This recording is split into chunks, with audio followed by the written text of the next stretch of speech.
2ஆம் அதிகாரம் 12வது வசனத்தை நாம் இன்று தியானத்தில் எடுத்துக்கொள்ள போகிறோம். அந்த வசனம் இப்படியாக சொல்கிறது: உன் செய்கைக்கு தக்க பலனை நீ காண்பாய். இஸ்ரவேலின் தேவனாகிய கர்த்தருடைய சட்டைகளின் கீழ் வந்த உனக்கு நிறைவான பலன் அவராலே உண்டாகும். அல்லேலூயா, அல்லேலூயா. உன் செய்கைக்கு தக்க பலன் என்று இங்கே சொல்லப்பட்டிருக்கிறது. அப்படி என்ன ரூத்து செஞ்சிட்டாங்க, நம்ம கொஞ்சம் பார்ப்போமா? ரூத்துடைய மாமிக்கு நகோமிக்கு 2 மருமகள்கள் உண்டு, 2 பிள்ளைகள் உண்டு. ஆனால் அவர்களுக்கு குழந்தைகள் கிடையாது. இந்த மருமகள் 2 பேரும் நகோமிக்கு மிகவும் பிரியமாக இருந்தார்கள். ஆனால் பாருங்கள், 2 புருஷனும் செத்து போயிடுறான். 2 பொண்டாட்டி இருக்குது. 2 பொண்டாட்டிக்கு மட்டும் உயிராக இருக்குது. 2 பேர் ஹஸ்பண்டுங்க இறந்து போயிடுறாங்க. அந்த அம்மா ஒரு ஆள், நகோமி ஒரு ஆள். இப்போ யோசிச்சு பாருங்கள், அந்த குடும்பத்தில் எவ்வளோ கஷ்டம் இருக்கும். 2 ஆம்பளை பையங்க, சம்பாதிக்கிற ஆம்பளை பையங்க குடும்பத்தை பார்க்குறவங்க இறந்து போயிடுறாங்க. ஆனால் 2 பெண்கள் மாத்திரம் மருமகள்கள் இருக்காங்க. ஒரு மாமியாருக்கு எவ்வளோ கஷ்டம் இருக்கும், நீங்களே யோசிச்சு பாருங்கள். இப்போ அந்த அம்மா சொல்லுது, என்னை விட்டு தயவு செஞ்சு நீங்கள் இந்த சொந்த வழியை பார்த்துட்டு போங்கன்னு சொல்லு. அப்போ என்ன பண்ணு, இந்த ரூத்து கூட இருக்கிற இன்னொரு மருமக சொல்லுது, சரியா நாங்களே என் குடும்பத்தோடு போய் செட்டில் ஆகிடுறேன் சொல்லிவிட்டு அந்த அம்மா போயிடுது. ஆனால் ரூத்து சொல்கிறா, இல்லைம்மா, மாமிக்கும் வயசாகணவங்க மாமியார், அவங்க கூட ஒருத்தவங்க அவங்களையும் பார்த்துக்க வேணும். அதனால் நகோமி ரூத்து சொல்லுது, இல்லை நான் உங்கள் கூடயே இருந்துடுறேம்மா, நீங்கள் எங்கே போகிறீங்களோ அங்கே நான் வரேன், நீங்கள் கும்பிட்ற கடவுளை நானும் வணங்குறேன், உங்கள் தெய்வம் என்னுடைய தெய்வமாக இருக்கட்டும்னு சொல்லி அந்த அம்மா ஒரு உடன்படிக்கை பண்ணு. அப்போது நகோமிக்கு ரொம்ப சந்தோஷம், நம்மளுக்கு ஒரு ஆதரவாக மகளை போல் இவ இருக்கிறான்ட்டு. ஆனால் மகளை போல் வந்துட்டா என்பதற்காக அந்த அம்மா அவளை வச்சு மிஸ்யூஸ் பண்ணலை. அவளுக்கு ஒரு நல்ல வாழ்க்கையை கொடுக்கணும்னு சொல்லிவிட்டு அவளுக்கு ஒரு சில ஆலோசனை எல்லாம் கொடுக்குது. நீ போய் இது மாதிரி ஒருத்தவன் போவாசமாக ஒருத்தன் இருப்பான், அவன் உங்ககிட்ட போயிட்டு நீ காலாண்ட படுத்துக்க, அவன் உன்னை போர்வையினால் போர்த்தி உன்னை தன்னுடைய மனைவியாக ஏற்றுக்கொள்வான்னு சொல்லி அந்த அம்மா சொல்லி கொடுக்குது, ஐடியா கொடுக்குது.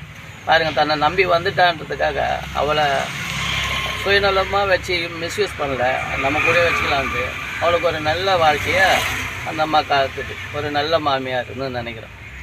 அப்போது அதுக்கு தான் இங்கே சொல்கிறாரு, உன் செய்கைக்கு தக்க பலனை நீ காண்பாய். இஸ்ரவேலின் தேவனாகிய கர்த்தருடைய சட்டையின் கீழே நீ அடைக்கலமாக வந்ததினால் உனக்கு நிறைவான பலனை கர்த்தராலே உண்டாகும் என்று சொல்லி. அப்போது தேவனை நம்பி இந்த அம்மா புறஜாதியாக இருந்த போதிலும் கர்த்தரை நம்பி வந்துடுச்சு. அதனால் உன் செய்கைக்கு தக்க நிறைவான பலனை உனக்கு தருவேன்னு சொல்லி நம்ம கர்த்தரை நம்பி நம்ம வந்திருக்கிறோம். இன்றைக்கி ஆண்டவரை நம்பி ரட்சிப்புக்குள்ளாக தேவனை தேடி தான் வந்திருக்கிறோம். எந்த ஒரு மனுஷனையோ பார்த்து நம்ம ரட்சிக்கப்படலை. ஆனால் அநேக நாள்களாக நீங்கள் காத்து கொண்டு இருக்கலாம், ஒரு காரியம் எனக்கு நடக்கலை, இல்லை எனக்கு இந்த செயல்கள் நடக்கலை, நீங்கள் ரொம்ப நாளாக நீங்கள் நம்பிக்கிட்டு இருக்கலாம். கர்த்தர் உங்களை பார்த்து சொல்கிறார், நீங்கள் எதிர்பார்க்குற காரியத்தில் ஒரு நிறைவான பலனை கர்த்தர் உங்களுக்கு தருவார். ஏன்னா நீங்கள் கர்த்தரை நம்பி தான் இந்த ரட்சிப்புக்குள்ளே வந்திருக்கிறீங்க.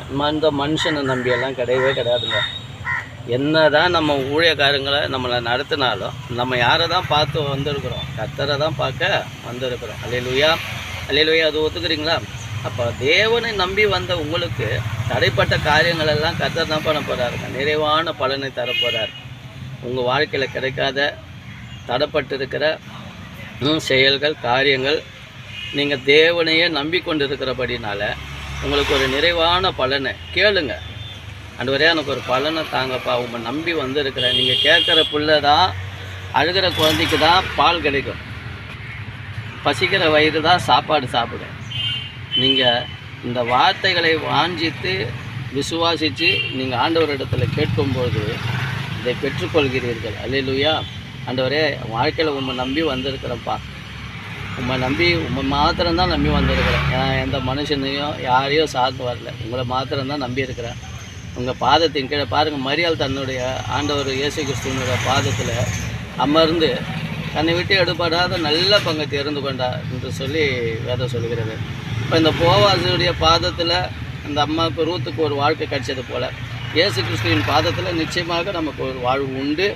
இதை நம்பி நீங்கள் இந்த வசனத்தை விசுவாசித்து, ஆண்டவரே என் வாழ்க்கைக்கு என்ன பலன் வைத்திருக்கிறேன் அல்லது என்ன சித்தத்தை வைத்திருக்கிறேன், நான் எதற்காக பிடிக்கப்பட்டிருக்கேன், என் வாழ்க்கையினுடைய லக்கு என்ன, ஏலுயா லக்கு என்ன, என்னுடைய திட்டங்களை நீர் என்னமாக வைத்திருக்கிறீர். தயவு செஞ்சு அதை நிறைவான பலனால், நிறைவான திருப்தியான பலனால் என் வாழ்க்கை நிரப்புங்க. நான் வெறுமையாக இருக்க விரும்பலை, நான் வெறுமையாக பாத்திரமாக இருக்க விரும்பலை. கர்த்தாவே, உமக்கு உகந்த பாத்திரமாய் மாறவும், உமக்குள்ள நிறைவான பலனை அடையவும் கர்த்தர் கிருபை செய்வீராக. ஆண்டவரே, நான் உம்மை நிச்சயமாக அண்டிக் கொள்கிறேன். அவரை அண்டிக் கொள்கிற யாவரும் பாக்கியவான்கள் என்று சொல்லி வேதம் சொல்கிறது. கர்த்தரை நாம் அண்டிக் கொள்வோம், நிறைவான பலனை பெறுவோம். கர்த்தர் நம்மை ஆசீர்வதிப்பார். ஆமென்.